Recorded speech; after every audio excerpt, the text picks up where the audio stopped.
Olá, gente. Bom dia, boa tarde, boa noite. Estamos aqui com mais uma aula, né? Turminha do sexto ano, né? Vamos para o trabalho, né, gente? Vamos trabalhar, vamos partir para cima, né? Tá difícil.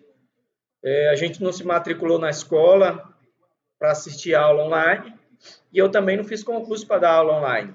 Mas é a realidade que nós temos, é a realidade que nós vamos enfrentar, ok? É aquela velha história, né? Me dê limões e eu faço limonada. Me dê ovos e eu faço omelete, ok? Fica, o limão é azedo, vou jogar fora. Não, vamos fazer limonada. O ovo está servindo para nada, vou jogar no negativo. Pega o ovo, faz um omelete, vamos se alimentar, né? Agora vamos se alimentar do conhecimento, ok? Vamos aí para o nosso tema, gente.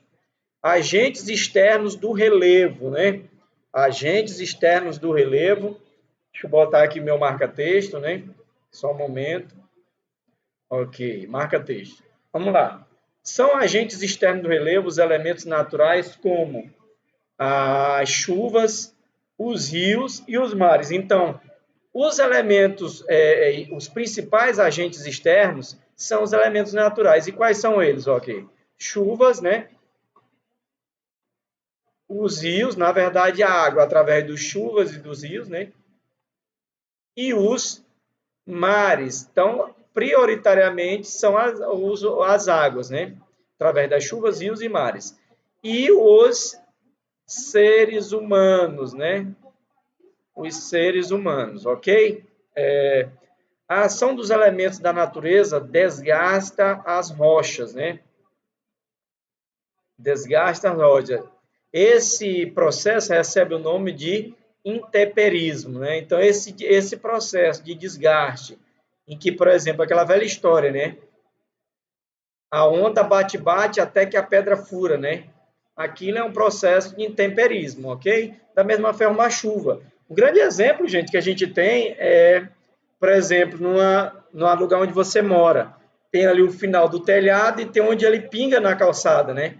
Se for uma calçada de cimento, você vai ver que com o tempo vai gerar um buraquinho, né? A água não tem poder nenhum, mas com o tempo, de tanto bater, ela vai furar o chão sim, ok? Então vamos continuar aqui.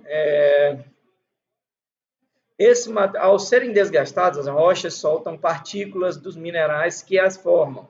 Esse material é removido, transportado e depositado nas áreas mais baixas do relevo pelos agentes externos, né? Os agentes externos, você já viu, é a água através do mar, do rio, né, das chuvas, e também o homem, né? Esse processo recebe o nome de quê? Erosão, né? Acontece uma erosão. A erosão é um processo natural que pode ser acelerado pelo quê? Pelas ações humanas, né? Existe toda erosão é causada pelo homem? Não. Existem erosões que acontecem naturalmente, né? As erosões, por exemplo. Gente, só um momento, deixa eu só baixar o volume aqui, tá me atrapalhando.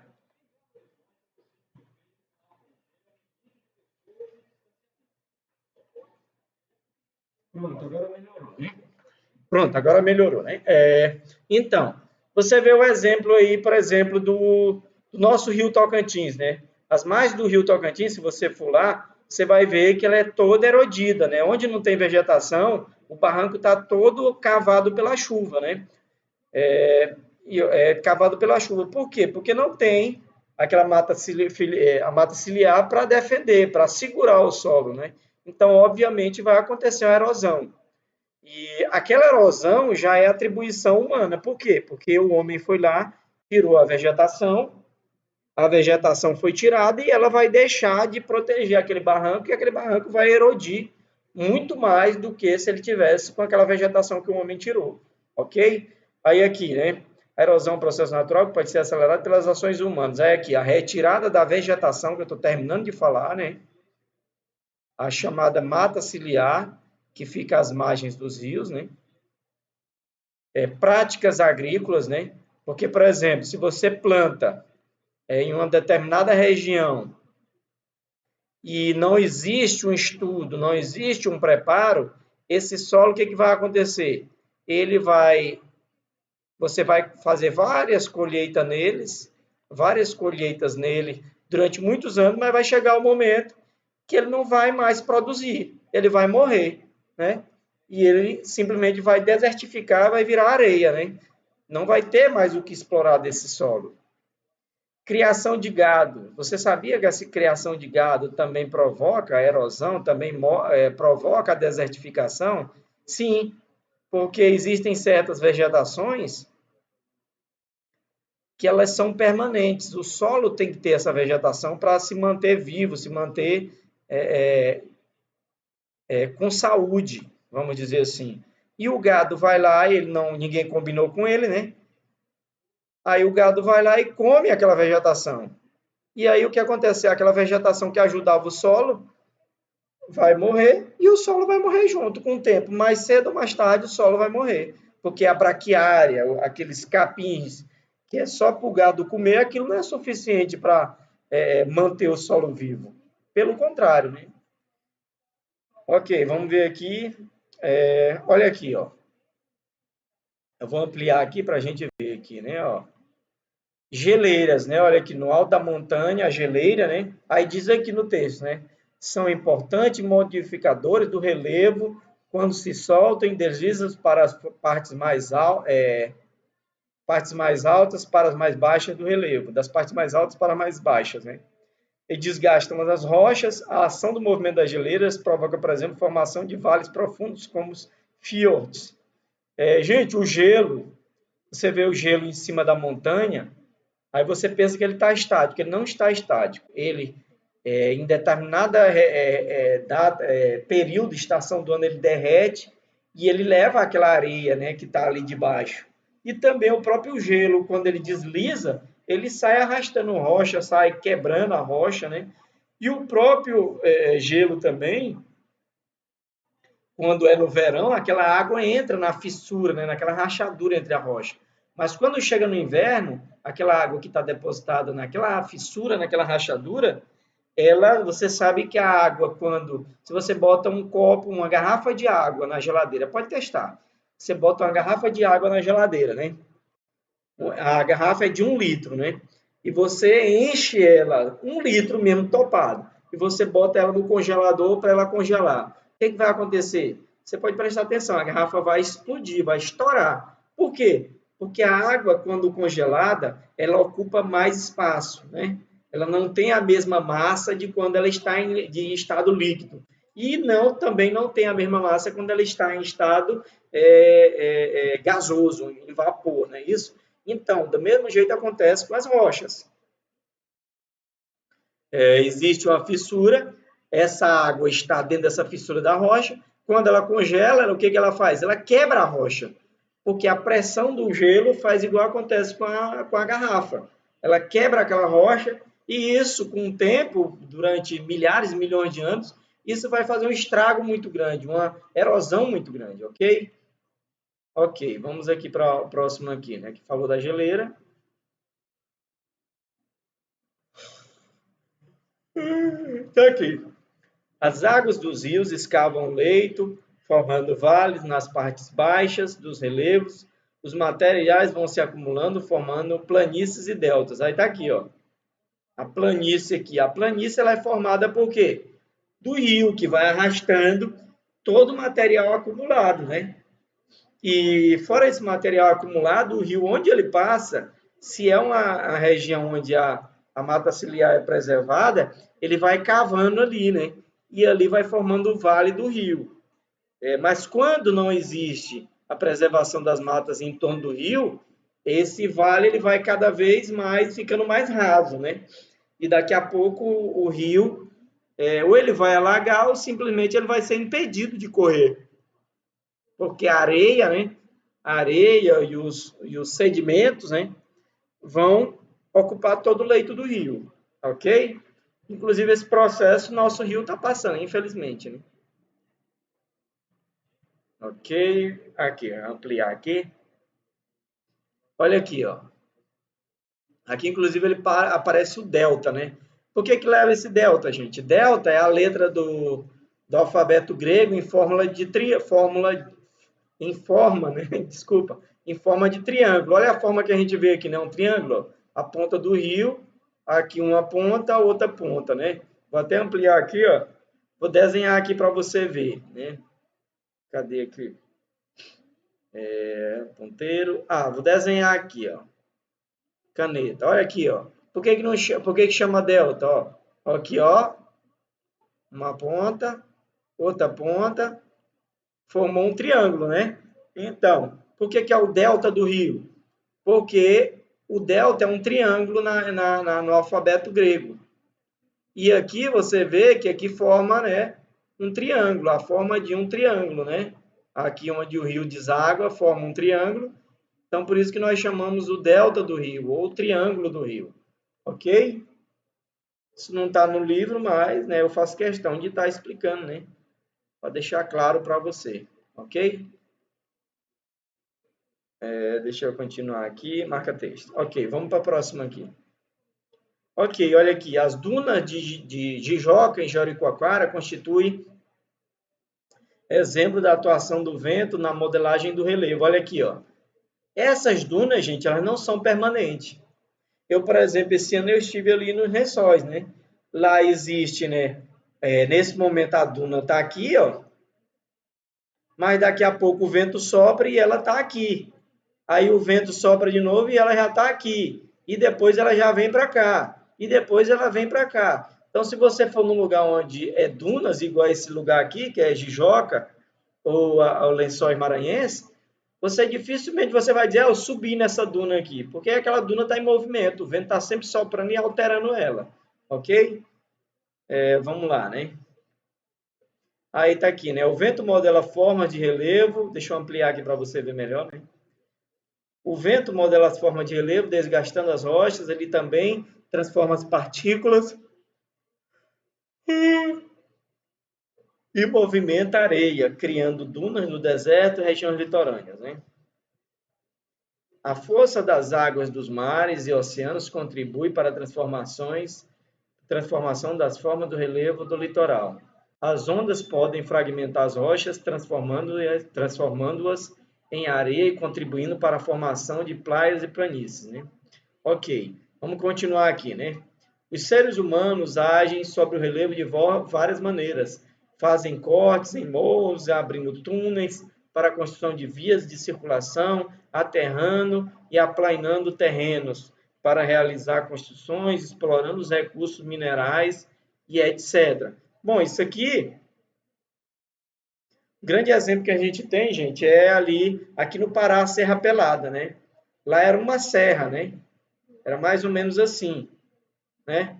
E lá começou o garimpo, né? Os homens começaram a cavar, né? Deixa eu ver se eu desenho um homenzinho aqui. Começaram a cavar sobre essa serra, né? Cavou, cavou, cavou, cavou, cavou, e de repente, né? Onde era uma serra, hoje é um buraco, né? Onde antes era a Serra Pelada, hoje é um buraco, né? Hoje em dia inclusive está cheio de água, né? Mas hoje ninguém fica em cima da serra. Hoje as pessoas ficam dentro de um buraco imenso, né? De dezenas de metros de profundidade. Ou seja, o homem transformou o que era uma serra, né, em um buraco, ok? Então essa é uma ação de transformação do homem no relevo, ok?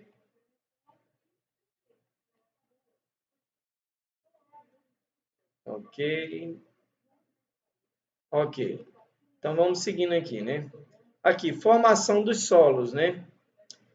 A maior parte das vezes as formas de relevos estão recobertas pelo solo, popularmente chamado de terra. Então essa terra que você vê aí por cima do solo das rochas, isso é o solo, né?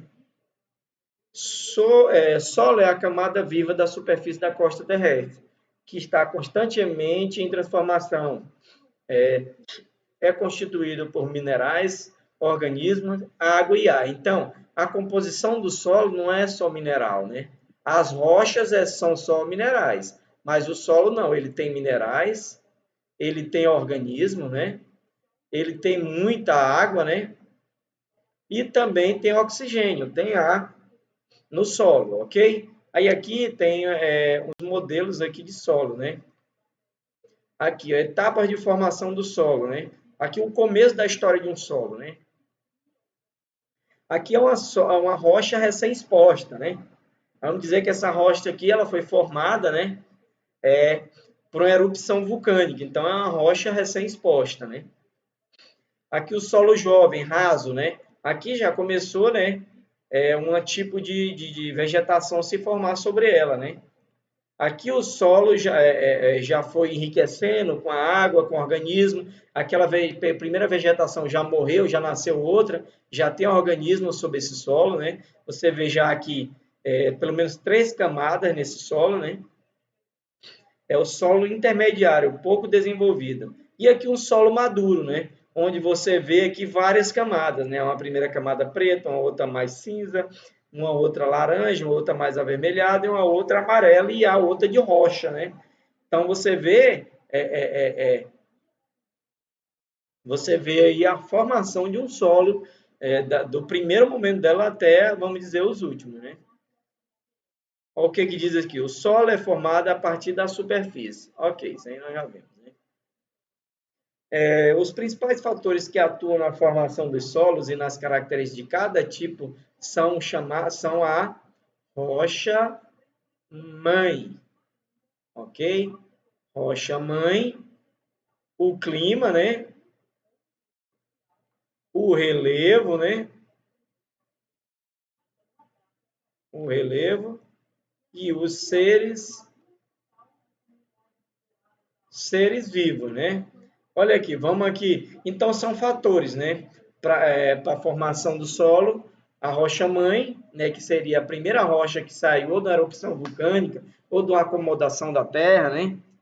Depois o relevo, ou depois o clima, né? Que vai atuar sobre essa rocha. O relevo, né? E os seres vivos que vão morrer e nascer sobre esse solo. Vamos lá sobre a rocha-mãe. Desculpa, gente. É a rocha que dá origem ao solo, né? Como eu disse, pode ser uma erupção vulcânica, pode ser uma acomodação, né? Solos arenosos, por exemplo, são formados por arenitos, ok? Os solos de cor avermelhadas têm origem nas hematitas, né? Que inclusive é o mesmo mineral que dá origem ao ferro, por isso essa coloração vermelha, né?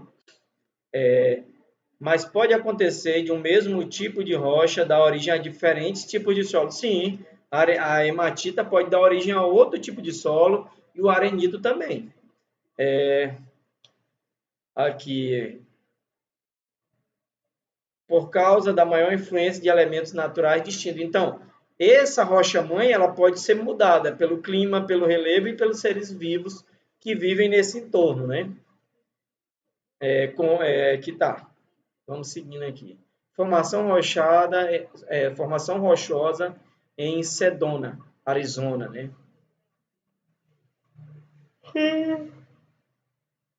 Desculpa, gente. Em regiões de clima quente e úmido, os solos são mais o quê? Profundos e tem mais matéria o quê? Orgânica. O que é matéria orgânica, gente? Matéria orgânica é resto de planta morta, resto de animal morto. Tudo isso é matéria orgânica. Que os de regiões de climas frios e áridos. Isso acontece porque as altas temperaturas e a alta umidade contribuem para o quê? A decomposição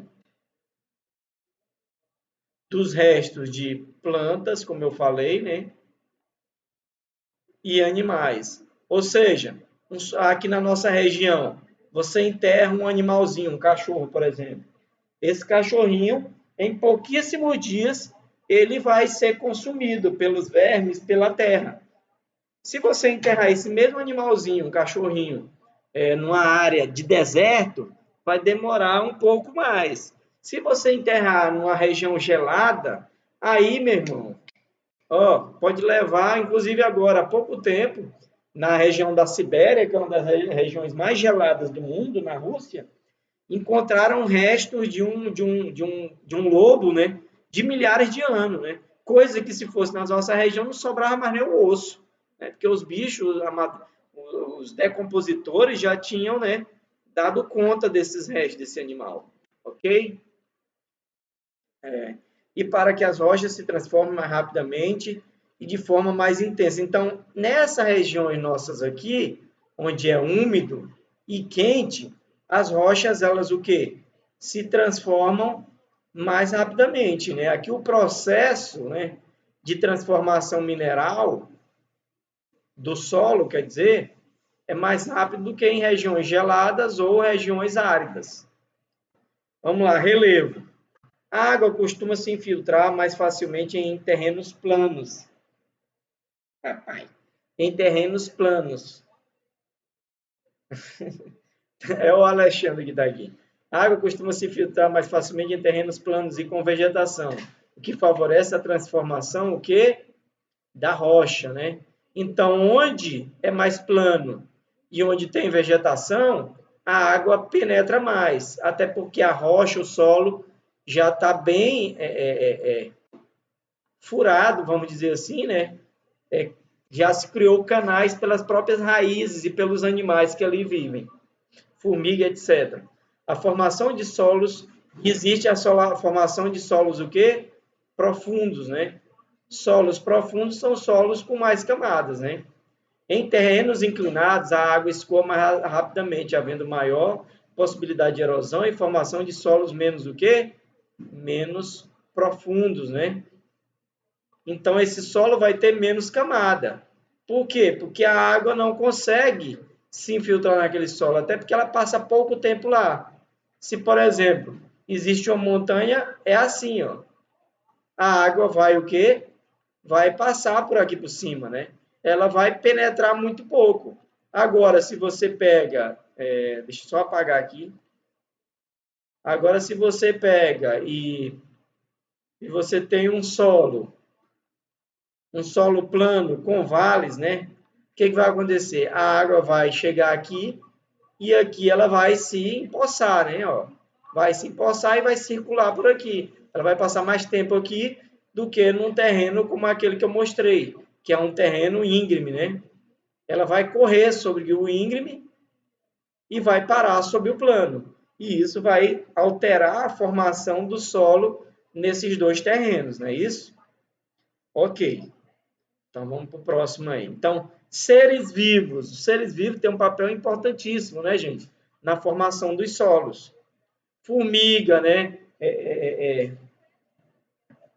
Aquelas topeiras, né? Tem vários animais que mexem com o solo. Tatu, né? Na nossa região, não é isso? Vamos lá. Quando os seres vivos morrem e sofrem decomposição, ok, eles até morrendo, eles ajudam o solo. Porque quando eles morrem, ele entra em decomposição e passam o quê? A integrar, né?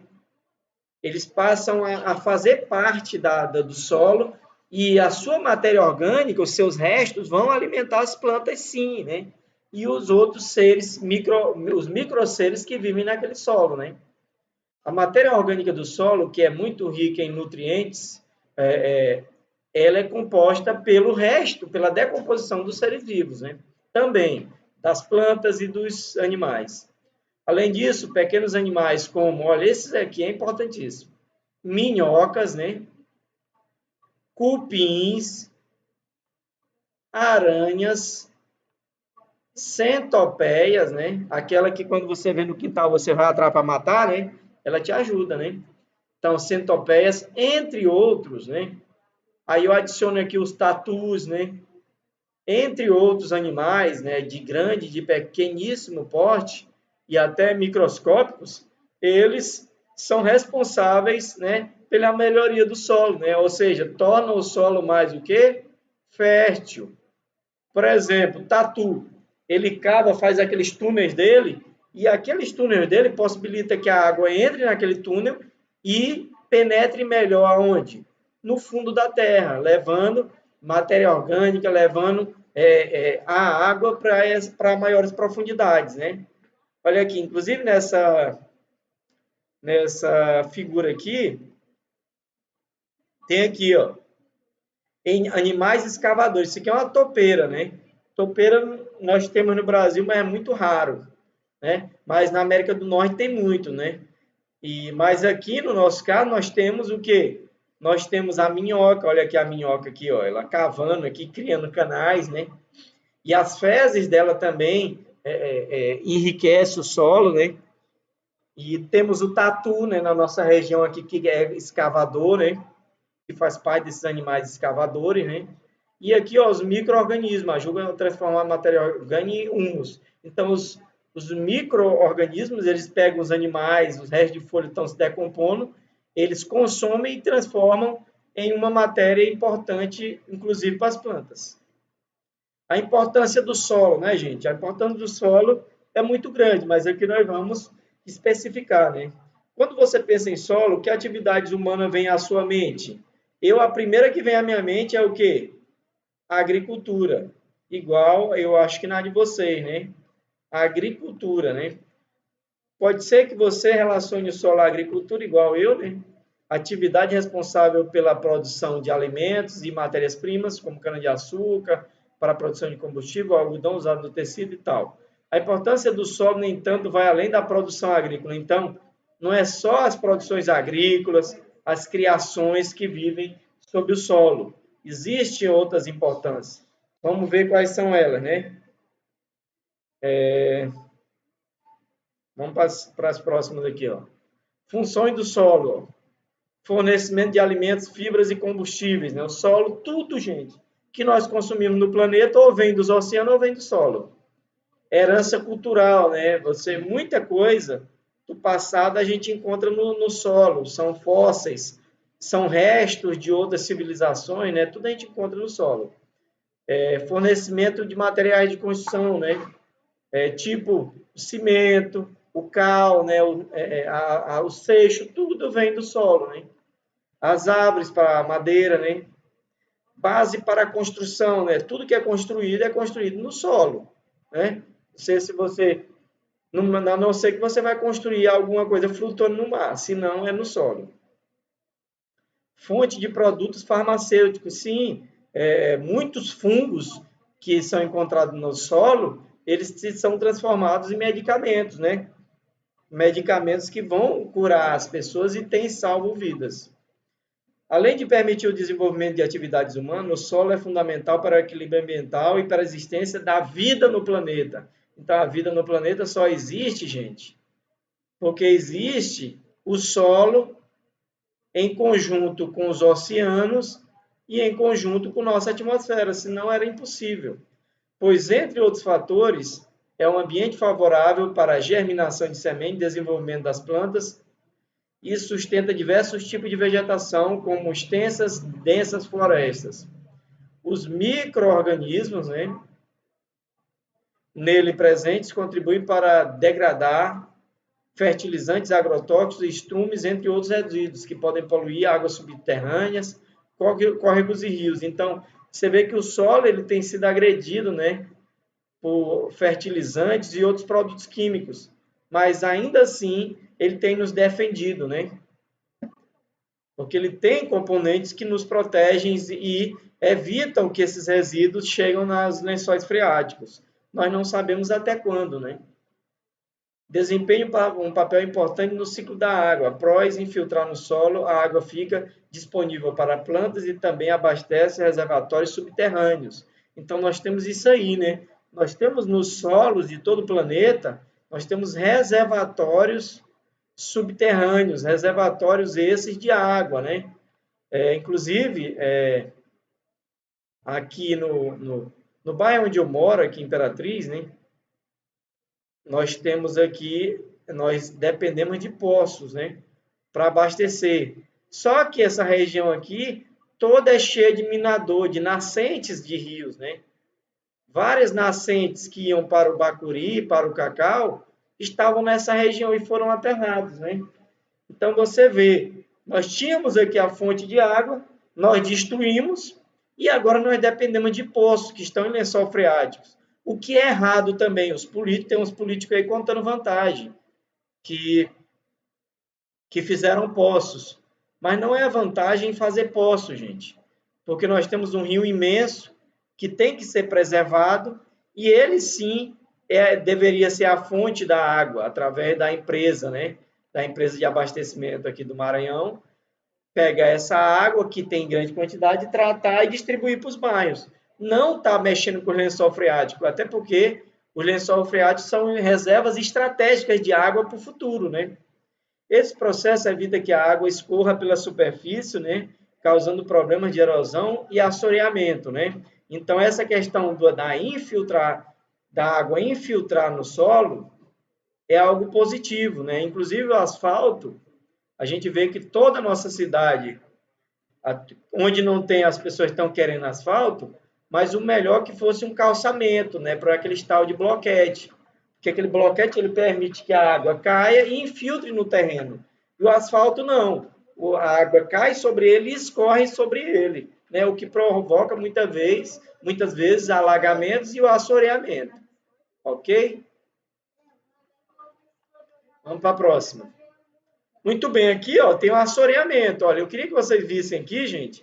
Parece muito o Rio Tocantins, né? Olha, aqui é o leito do rio, ó, onde eu estou mostrando seta aqui, ó. Aqui era leito do rio. Aqui era leito do rio. Aqui também era completamente leito do rio. Então, onde está aqui, ó? Da margem em diante, ó, de onde tem essa vegetação em diante, aqui era o leito do rio. Essa areia aqui, ela está aqui por um processo de degradação. Isso aqui é um assoreamento, né? Aqui você vê que não tem uma floresta aqui, não tem uma mata ciliar desenvolvida. E o que acontece? Quando a chuva bate aqui, ó, a água vai escorrer, né? E onde é o lugar mais baixo aqui no terreno? É o rio. E quando a água vem, ela arrasta toda a areia, toda a argila, tudo que tem solto.